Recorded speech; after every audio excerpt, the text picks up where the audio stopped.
రాష్ట్ర ప్రభుత్వానికి ఎన్నికల సమయం వచ్చినప్పుడే అన్నీ గుర్తుకు వస్తాయని బీజేపీ జాతీయ కార్యదర్శి సత్యకుమార్ అన్నారు.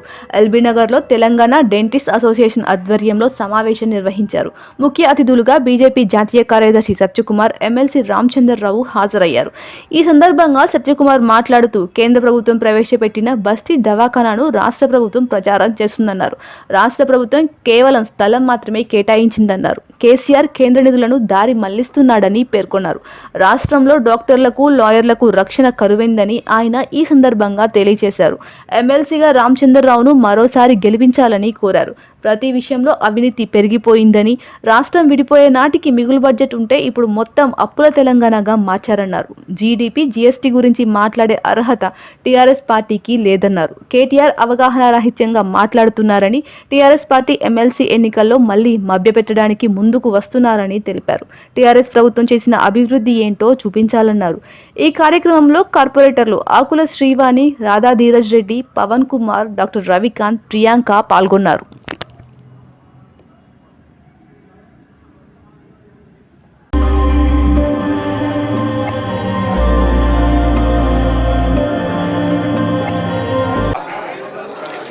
దేశమంతా ప్రజలు అభివృద్ధిని కాంక్షిస్తున్నారు. పేదల కోసం నరేంద్ర మోడీ గారి ప్రభుత్వం తీసుకొస్తున్న సంక్షేమ పథకాల్ని హర్షిస్తున్నారు. అదే సమయంలో దేశం అన్ని రంగాల్లో ముందుకెళ్తున్న పరిస్థితిని గమనిస్తున్నారు. ఈ కరోనా కష్టకాలంలో నరేంద్ర మోడీ గారు ఏ రకంగా ఒక యుద్ధంలో సైనికుడిలాగా తనే ముందుండి 130 కోట్ల భారతీయుల వెన్నంటి నిలిచారో, ఎలా ఈ యుద్ధంలో భారతీయులందరినీ భాగస్వాములు చేసి ముందుకు తీసుకెళ్లారో, ప్రతిదీ దిగుమతి చేసుకునే పరిస్థితుల నుంచి ఇవాళ అన్ని రంగాల్లో స్వయం సమృద్ధి సాధించి ఈ దేశాన్ని ఆత్మనిర్భర్ భారత్గా రూపాంతరం చెందించడంలో కృషి చేస్తున్నారో ప్రజలు చూస్తున్నారు. అందుకే ప్రజలు అభివృద్ధికి ఇవాళ ఓట్లేస్తున్నారు. గత 7 సంవత్సరాలుగా భారతీయ జనతా పార్టీ విజయ పరంపర అప్రతిహతంగా కొనసాగుతూ ఉంది. ఇటీవల కాలంలో అనేక రాష్ట్రాల్లో ఈ రైతు చట్టాలు వచ్చిన తర్వాత కూడా కొంతమంది అవకాశవాదులు వీటి మీద విష ప్రచారం, అసత్య ప్రచారం చేస్తున్న సందర్భాల్లో కూడా అనేక రాష్ట్రాల్లో జరిగిన పంచాయతీ ఎన్నికల్లో, అది రాజస్థాన్ కావచ్చు, ఇటీవల జరిగిన గుజరాత్ కావచ్చు, గోవా కావచ్చు, అస్సాం కావచ్చు, కర్ణాటక కావచ్చు, మహారాష్ట్ర కావచ్చు, భారతీయ జనతా పార్టీ అత్యధిక సంఖ్యలో, ముఖ్యంగా గుజరాత్లో 100కు 100% సీట్లు గెలిచి ఇవాళ ముందుకొచ్చింది. 4వసారి బీహార్లో మళ్ళీ ప్రభుత్వంలోకి రావడం జరిగింది. ఈ జరగబోయే 5 రాష్ట్రాల ఎన్నికల్లో కూడా భారతీయ జనతా పార్టీ మార్కు ఖచ్చితంగా కనిపిస్తుంది. ఎందుకంటే ప్రజలు ఇవాళ అబద్ధాలు చెప్పే వాళ్ళని, గొంతులోతు అవినీతిలో కూరుకుపోయిన వాళ్ళని, కుటుంబ వారసత్వాన్ని, కుటుంబ పాలనని, వారసత్వ రాజకీయాల్ని ప్రోత్సహిస్తున్న రాజకీయ నాయకులని, పార్టీలని నమ్మడం లేదు. మన దక్షిణ భారతదేశంలో కూడా ముఖ్యంగా తెలంగాణలో 2019 నుంచి వస్తున్న ప్రతి ఎన్నికల్లో కూడా భారతీయ జనతా పార్టీ గెలుస్తున్న వైనాన్ని చూస్తే ప్రజలు ఇక్కడ 7 సంవత్సరాలుగా మాటల గారడీ చేసి ప్రజల్ని మభ్యపెట్టి ఎన్నికల సమయాల్లో అబద్ధాలు చెప్పి ఓడెక్కడానికి ముందు చంద్రన్న అని చెప్పి దాటిన తర్వాత, తీరం దాటిన తర్వాత బోడిమల్లన్న అన్న చందంగా వదిలేస్తున్న వైనాన్ని, వాళ్ళ స్వార్థపూరిత రాజకీయాల్ని, కేవలం ఒక కుటుంబాన్ని కోసం ఈ రాష్ట్ర సంపదని దోచిపెడుతున్న వైనాన్ని, రాష్ట్రానికి సంపదను సృష్టించి దానివల్ల మౌలిక సదుపాయాలను సృష్టించి ఈ పర్ క్యాపిటా ఇన్కమ్ని పెంచాల్సిన పోయి రాష్ట్రాన్ని తిరోగమన మార్గంలో తీసుకెళ్తున్న వైనాన్ని కూడా ప్రజలు గమనిస్తున్నారు. ఈ దేశానికి ముఖ్యంగా ఇటు రాష్ట్రాల్లో కూడా, తెలంగాణ రాష్ట్రంలో కూడా భారతీయ జనతా పార్టీ న్యాయం చేయగలదని, ఇక్కడ ఈ అవినీతిలో కూరుకుపోయిన ఈ రాష్ట్రాన్ని అవినీతి కూపం నుంచి బయటికి తీసుకురాగలని, అప్పుల ఊబిలో కూరుకుపోయిన రాష్ట్రాన్ని అప్పుల ఊబిలోంచి బయటికి తీసుకురాగలదని, అన్ని రంగాల్లో రాష్ట్రాన్ని అభివృద్ధి పదాన నడిపించగలదని ప్రజలు కోరుకుంటున్నారు. యువత ముఖ్యంగా ఎన్నో హామీలనిచ్చి ఎన్నికల తర్వాత వాటిని మర్చిపోయిన చంద్రశేఖరరావు గారిని చీదరించుకుంటున్నారు, ఆ కుటుంబాన్ని అసహించుకుంటున్నారు. వారందరూ కూడా ఇవాళ భారతీయ జనతా పార్టీ నాయకత్వం వైపు చూస్తున్నారు. రాష్ట్ర అధ్యక్షుడు బండి సంజయ్ గారి వైపు చూస్తున్నారు, కేంద్ర మంత్రి కిషన్ రెడ్డి గారి వైపు చూస్తున్నారు, డాక్టర్ లక్ష్మణ్ గారి వైపు చూస్తున్నారు. రాబోయే రోజుల్లో భారతీయ జనతా పార్టీకి ప్రజలు ఇక్కడ పట్టం కట్టే రోజు వస్తుందని ప్రగాఢంగా విశ్వసిస్తున్నాను. ఈ ఎమ్మెల్సీ ఎలక్షన్లో కూడా ఇక్కడ మా అభ్యర్థి అయిన రామచంద్ర గారు, అదేవిధంగా ఇంకొక అభ్యర్థి అయిన ప్రేమేందర్ రెడ్డి గారు కూడా ఎక్కువ సంఖ్యలో ఓట్లు సాధించి పెద్ద మెజారిటీతో గెలుస్తారనే విశ్వాసం మాకుంది. దానికి అనుగుణంగానే ప్రజలు ఈ నాయకులని, ఈ పార్టీలని, ముఖ్యంగా కేసీఆర్ గారి కుటుంబాన్ని, అదేవిధంగా అభ్యర్థులను కూడా ఎక్కడికక్కడ నిలదీసి మీరు ఈ రాష్ట్రానికి ఏం చేశారు, ఏ ముఖంతో మా దగ్గరకు వచ్చి మళ్ళీ ఓట్లు అడుగుతున్నారు, ఎందుకు మమ్మల్ని మళ్ళీ మోసం చేయాలని చూస్తున్నారని ప్రశ్నలు అడుగుతుంటే వాళ్ళ అయోమయంలో పడిపోయి ప్రజలకు ఏం సమాధానం చెప్పుకోవాలో తెలియక ముఖం చాటేస్తున్న పరిస్థితిని కూడా మనం గమనిస్తున్నాం. ప్రజలు భారతీయ జనతా పార్టీతో ఉంటారనే ప్రగాఢ విశ్వాసం మాకుంది. 2 చోట్ల కూడా మేము మంచి మెజార్టీతో గెలుస్తామనే నమ్మకం కూడా మాకుంది. అందరికీ నమస్కరిస్తూ, మళ్ళీ 6 గంటలకు లాయర్స్ మీటింగ్ కూడా ఉంది. ప్రొఫెషన్ అనేది ప్రతి ప్రొఫెషన్లో కొన్ని సమస్యలు ఉంటాయి. నేను కూడా bar council of India member ఉండే, బార్ కౌన్సిల్ మెంబర్ ఉండే, బార్ అసోసియేషన్ అధ్యక్షులు ఉండే. లాయర్లకు కూడా సమస్యలతో పాటు ఈ మధ్య కాలంలో ప్రాణ రక్షణ కూడా లేకుండా పోయింది, భద్రత లేకుండా పోయింది. మొన్న 2 దంపతుల్ని, వామన్ రావు వాళ్ళ దంపతులను కూడా చంపడం జరిగింది. ఏ ప్రొఫెషన్ అయినా సరే కొంత కొన్ని ఎగ్జిస్టింగ్ ప్రాబ్లమ్స్ ఉన్నాయి, కొన్ని కొత్త క్రియేట్ అయ్యే ప్రాబ్లమ్స్ ఉంటాయి. నేను అడ్వకేట్గా ప్రాక్టీస్ చేసినప్పుడు చాలామంది డెంటిస్ట్లకు సంబంధించిన దాంట్లో ఈ కన్జ్యూమర్ ఫోరంలో కేసులు ఫైట్ చేశాను. ఆ కన్జ్యూమర్ ఫోరంలో కేసు వేసిన వాళ్ళందరూ కూడా డెంటిస్ట్ ఒక పొరపాటు కూడా ఉండదు, కానీ వాళ్ళు డెంటిస్ట్ మీద లేనిపోని అబండాలు పెట్టి అన్ని రకాలుగా పెట్టి వాళ్ళు కన్జ్యూమర్ ఫోన్లు వేస్తున్నారు. ఆ వేసే లిటిగేట్ కూడా ఎంత నాలెడ్జ్ సంపాదించిన, ఎట్లా ఇంత నాలెడ్జ్ సంపాదించినంటే అది ఎవరా ఈ డ్రాఫ్ట్ తయారు చేసిందంటే అది కూడా ఇంకో డెంటిస్ట్ తయారు చేసి పెట్టినాడు. అంటే ఒక డెంటిస్ట్ మీద ఇంకో dentist. So it's a bat of teeths again. So ఈ రకమైనటువంటి ప్రొఫెషన్ ఇష్యూస్ ఉంటాయి, ప్రొఫెషనల్ జెలసీ ఉంటుంది. ఇంతకుముందు రవికాంత్ చెప్పినట్టు technology is a skill, after any professional skill. నేను సక్సెస్ఫుల్ లాయర్ అయినా అంటే ఇట్ ఈస్ నాట్ దట్ నేను లాలా 2nd క్లాస్. గవర్నమెంట్ చాలామంది గవర్నమెంట్ ఇస్తున్నారు, ప్రాక్టీస్ నడక లెక్చరర్గా తయారైన వాడు. 2nd క్లాస్ ఉండి 4 సబ్జెక్టులు ఫెయిల్ అయిన వాడు టాప్ మోస్ట్ అడ్వకేట్స్ అయిన వాడు చాలామంది ఉన్నారు. కాబట్టి అది it is only matter of skill, how you deal with the clients and your patients. The professions డెఫినెట్గా you have lot of problems. ఇంతకుముందు ప్రియాంక గారు లిస్ట్ ఆఫ్ ప్రాబ్లమ్స్ ఇచ్చింది. Definite genuine problems. ఆ జెన్యున్ ప్రాబ్లమ్స్ని ఒకసారి నేను కౌన్సిల్లో వారు మాట్లాడిన విషయాలు కూడా నేను ఈ proposed some of them, not all of them, some of the issues in the council.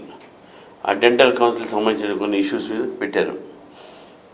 కాబట్టి ఒకటి ఏంటంటే మనం ప్రాబ్లమ్స్ సాల్వ్ చేయాలంటే ఒక డెంటల్ కౌన్సిల్ కూడా it should take the responsibility. I think you have a dental council and it statutory body. ఈ statutory bodies they have to take care of these things and they should represent to the lawmakers. మా లాంటి చెప్తే మేము డెఫినెట్గా దాని మీద మాట్లాడతాం. ఆరోగ్యశ్రీ, ఆయుష్మాన్ భారత్ ఇవన్నీ స్కీమ్స్ కూడా మోదీ గారు తీసుకురావడం జరిగింది. ముఖ్యంగా ఆయుష్మాన్ భారత్ అనేది ఐ థింక్ ప్రపంచంలో ఇంత మంచి సోషల్ స్కీమ్ మీకు ఎక్కడ ఏ దేశం లేదు. ఆయుష్మాన్ భారత్ తీసుకొచ్చినప్పుడు మన కేటీఆర్ గారు నాకు నెక్స్ట్ డే ఎయిర్పోర్ట్లో కలిశారు. కలిసి మీ ఆయుష్మాన్ భారత్ బాలే మా ఆరోగ్యశ్రీ బాగుంది రామచంద్ర అన్నాడు నాతో. ఆయన బెంగళూరు పోతున్నా, నేను ఢిల్లీ పోతున్నా. 2 days తర్వాత ఇందిరా పార్క్లో ఆరోగ్యశ్రీ బకాయిలు ఇవ్వలేదని చెప్పేసి నర్సింగ్ హాస్పిటల్స్ అన్ని కూడా స్ట్రైక్ చేసినాయి, ధర్నా చేసిన. ధర్నా నన్ను గెస్ట్గా పిలిచారు. అంటే ఆయుష్మాన్ భారత్లో ఇంతవరకు ఏ హాస్పిటల్ కూడా రోడ్డుకి ఎక్కి ధర్నాలు చేసిన సంఘటనలు లేవు, కానీ ఆరోగ్యశ్రీ విషయాలు ఉన్నాయి.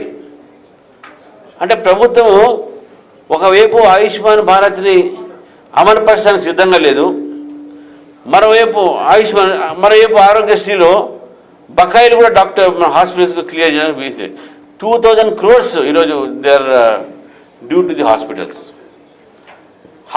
మన ఆరోగ్యశ్రీ కార్డు ఎందుకు యాక్సెప్ట్ చేస్తారు? సో అల్టిమేట్గా ఎవరా బాబు దీంట్లో నష్టపోయేది అని అంటే పేషెంట్స్. ఇప్పుడు ఆయుష్మాన్ భారత్ స్టేట్ గవర్నమెంట్ తీసుకున్నది 5 lakhs rupees treatment to any family members. ఒక ఫ్యామిలీలో anywhere in India. Aarogyasri is confined to Hyderabad, Telangana. మీరు తెలంగాణ వాళ్ళు ఢిల్లీలో ఏదైనా అవసరం పడితే కూడా అక్కడ కూడా ఈ Ayushman Bharat you can implement it. అంత పెద్ద స్కీమ్ తీసుకొచ్చినటువంటి నరేంద్ర మోదీ గారు తీసుకొస్తే దాన్ని నువ్వు చాచా అనుకుంటూ కౌన్సిల్లో నా మీద చెప్పి ఇప్పుడు Telangana government is force to implement Ayushman Bharat అంటే మోదీ గారు పెట్టిన స్కీమ్ ఎంత పెద్దని చెప్పింత మంచిగా చెప్పి మనం ఒకసారి ఆలోచించే అవసరం ఉంది. ఇది ఒకవైపు ఉంటే ప్రియాంక గారు బస్తీ దవాఖానా, మొహల్లా దవాఖానా పెట్టారు. మీకు ఒక మాట చెప్తాను, మీడియా సాక్షిగా చెప్తాను. ఈరోజు బస్తీ దవాఖానా ఆర్ మొహల్లా దవాఖానా ఢిల్లీలో 100% funded by central government under national health machine NHM కింద 100%. ఒక దూది కాటన్ దగ్గర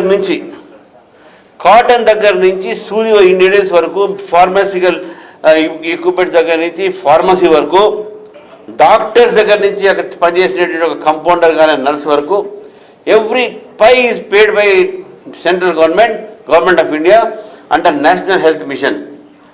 only thing which state government is doing, they are showing a place for it. అది కూడా కమ్యూనిటీ హాల్లో చేస్తున్నారు. చిన్న కమ్యూనిటీ హాల్లో ఒక స్పేస్ ఇస్తున్నారు state government. Nothing more than that. They are taking credit of it. National health mission కింద బస్తీ దవాఖానాలు పెట్టినటువంటి credit the courts Modi, not to the state government విషయాన్ని గుర్తుపడాలి. అక్కడ ఆమ్ ఆద్మీ పార్టీ కేజ్రీవాల్ అట్నే చేశాడు, ఇక్కడ మా కేసీఆర్ గారు అట్నే చేస్తున్నారు. దీంట్లో ఏ మాత్రం అసత్యం ఉంటే ఛాలెంజ్ చేయమని చెప్పండి. లేదు, national health mission has given lot of importance. Modi గారు వచ్చిన తర్వాత ఆరోగ్యం విషయంలో చాలా వరకు we are giving lot of importance to health now. Swachh Bharat, Swasth Bharat, fit India, ఇవన్నీ కూడా ఏంటంటే to make Indians healthy for the better future of this country అనేది ఈరోజు మోదీ గారి ఆలోచన. Right from teeth, right from eyes, right from your kidneys, any part of your body, every man should be fit, is healthy. అందుకనే ఈరోజు central government this time బడ్జెట్లో కూడా ఎప్పుడు లేనంటే బడ్జెట్లో ఈరోజు లాస్ట్ టైం కన్నా ఇప్పుడు I think 60% rise of the budget in health areas. Corona వచ్చిన తర్వాత there is a revolution in health sector in India. మనం గుర్తుపెట్టుకోవాల్సింది ఏంటంటే ఆ రోజు national institute of virology was the only institute which was having testing lab for corona. But after that, today we are having nearly 500 testing labs in India, and Hyderabad has alone got 25 testing centers. In a short period. Earlier we used to import మన ICUs కోసం చేస్తున్నట్టు ventilators. Now we are manufacturing ventilators per day, nearly hundreds and thousands ventilators. Masks, sanitizers. India is now able to supply. HQR is being supplied to America. Today vaccine is being given to nearly 25 to 30 countries. Manam Bharatdesham adi. Today India is pioneer in medical field. America nunchi vachi ikkada vachi manamu treatment తీసుకుపోయేవారు మనం చూస్తున్నాం ఇక్కడ. So India is not backward anyway. Advanced country చెప్పుకునేటువంటి కంట్రీస్లో corona వస్తే their death rate was 30 to 70%, whereas India's death rate was only 2.3%. అది మనం గుర్తుపెట్టుకోవాలి ఈరోజు. The way Modi ji handled corona situation, it made him a world leader, global leader. So therefore we must be indebted to him for the advancements made in medical field during this period. ఎప్పుడైనా క్రైసిస్లో challenges వస్తాయి, and ఈ ఛాలెంజ్లో corona సమయంలో I think dentist were mostly affected because mouth is one of the cause of the spread of the corona అని చెప్పి చాలామంది భావించే సమయంలో they had lot of economic issues like advocates and all. ఏ విధంగా అయితే అడ్వకేట్స్ 25 crores ఇచ్చి ప్రభుత్వం ఆదుకుందో, డెంటల్ కౌన్సిల్ వాళ్ళు కూడా ఒకవేళ డెంటిస్ట్కు అంటే those who are not having that much of practice, those who are upcoming dentists in the market, వాళ్ళని ఆదుకోవాల్సిన అవసరం ఉండేది, ఎందుకంటే డెంటిస్ట్ చాలా ఎఫెక్ట్ అయ్యారు. So this is the reason why I feel that the statutory bodies of the professionals very much important to raise the issues of their professionals and their profession on the proper platform. ఇప్పుడు MLC elections ఉన్నాయి కాబట్టి నేనేదో మీ dentist problem solve చేస్తానని చెప్పడం కూడా మంచిది కాదు. But one thing I can assure you, the issues raised by dentist, the genuine concern of dentist will definitely be raised in the council by me. Earlier I raised, again I will raise it also, and I will see that some of your issues are settled by the government of Telangana. That much assurance I can give. Last ఒక మాట చెప్పి నేను ముగిశాను. ఆ మధ్య global hospital లో ఒక patient చనిపోయాడు. Patient చనిపోతే ఆ పేషెంట్ పేరెంట్స్ అందరు, బ్రదర్స్, సిస్టర్స్ అందరు కలిసి మొత్తం హాస్పిటల్ మొత్తం నాశనం చేశారు. డాక్టర్ రవీనాథ్ గారు doctor, he was not there at the time. నేను పోయి చూసి వచ్చాను. దాని తర్వాత చాలామంది డాక్టర్స్ మీద అటాక్ అయినాయి. కానీ డాక్టర్స్కి ప్రొటెక్షన్ కావాల్సినటువంటి మెయిన్లీ ఎక్కడ epidemic act was there. So Narendra Modi promptly responded when doctors and health staff were being attacked during the corona period, and responded to that situation and brought out a legislation to protect the doctors from such attacks. Global hospital అయినప్పుడు ఈ act లేదు. Then I spoke in council. It is on record. I will send the video clippings to everyone. I spoke in the council and asked the government to protect the doctors, protect the nursing homes, and doctors include the dentists. When I say protect the doctors, doctors include the dentists. కాబట్టి డెఫినెట్గా ఇటు అడ్వకేట్స్కు protection కావాలి, వాళ్ళకు protection act కావాలి, డాక్టర్స్కు protection act కావాలి. జుడా doctors ఎన్నోసార్లు doctor స్ట్రైక్లు వెళ్ళారు. అటువంటి సిచ్యువేషన్ రావద్దు. కాబట్టి ఈరోజు తెలంగాణలో లెజిస్లేటివ్ కౌన్సిల్ ఎలక్షన్స్ నడుస్తున్న సందర్భంగా నేను ఎక్కువ ప్రామిస్ చేయడం కూడా మంచిది కాదు. But I said earlier that I will be available to you in any point of time. Priyanka always WhatsApp పంపించి ఇది ప్రాబ్లమ్స్ గురించి చెప్తాను. డెఫినెట్గా we'll take care madam, we'll definitely represent these things. And sign boards అనే విషయము రవికిరణ్ చెప్పారు, మా corporators ఇక్కడే ఉన్నారు, వాళ్ళకు కూడా మున్సిపాలిటీ చెప్తాను. ప్రొఫెషనల్స్ వాళ్ళ సైన్ బోర్డు పెట్టుకున్నప్పుడు కమర్షియల్ కింద చూడకుండా చెప్పాను నేను అక్కడ ఉన్నప్పుడు చెప్పేశాను. కాబట్టి ఆయుష్మాన్ భారత్ అందరికీ, దాంట్లో డెంటిస్ట్ కూడా ఇంక్లూడ్ చేయమని చెప్పి మనం చెప్తాం డెఫినెట్గా. అంటే ఒక స్కీమ్ వచ్చినప్పుడు కొన్ని స్కీమ్ దాంట్లో కొన్ని మిస్ అయితే we can suggest to the government to see that this also included in that. ఆరోగ్యశ్రీలో కానీ ఆయుష్మాన్ భారత్ కానీ డెఫినెట్గా Satyakumar is there, he will definitely forward ఇది. సో అంతకన్నా ఎక్కువ చెప్పింది నాకు వేరే మీటింగ్ కూడా పోయింది కాబట్టి సత్యకుమార్ కూడా మాట్లాడాలి. కాబట్టి I thank every one for you for coming here. ఒకటే మాట లాస్ట్లో, ఇంత పెద్ద వేదిక ఎమ్మెల్సీ కోసం ఉంది కాబట్టి అల్టిమేట్గా నేను నా గురించి చెప్పుకోకపోవడం మంచిది కాదు, మరి చెప్పుకోవాల్సిన అవసరం ఉంది. నేను ఎమ్మెల్సీగా పోటీ చేసిన సమయంలో నా పేరు నెంబర్ 2లో ఉంటుంది, సీరియల్ నెంబర్ 2. మా వాళ్ళు ఇప్పుడు మీకు అది మోడల్ బ్యాలెట్ పేపర్ ఇస్తారు, దాని ముందు 1 రాయాలి. 1 కూడా న్యూమరికల్ 1, మామూలు 1. ఆ 1 అంటే స్టైల్గా ఉన్నది, ఆ ఫాంట్ అట్లా ఉంటుంది కాబట్టి రాశారు. మామూలుగా మన డేట్ ఆఫ్ బర్త్ ఇంకా రాసినట్టు 1, 2, 3 రాసినట్టు normal numerical 1 with the pen supplied by the returning officer. 14th elections ఉన్నాయి, ఫ్రమ్ 8 to 4 o'clock మన పోలింగ్ ఉంటుంది. So I request all the registered voters to kindly exercise your franchise on the day. మీరు రావాలి ఓటింగ్కు, మీరు నాకు first preference చేసి మంచి మెజార్టీతో గెలిపిస్తారని చెప్పేసి మిమ్మల్ని కోరుతూ, మనకి అవకాశం ఇచ్చిన మిత్రుడు డాక్టర్ రవికిరణ్ గారికి, ప్రియాంక గారికి, ఇక్కడ విచ్చేసినటువంటి అందరికీ కూడా నేను పేరు నమస్కరిస్తూ ముగిస్తాను. భారత్ మాతాకి జై. జై తెలంగాణ.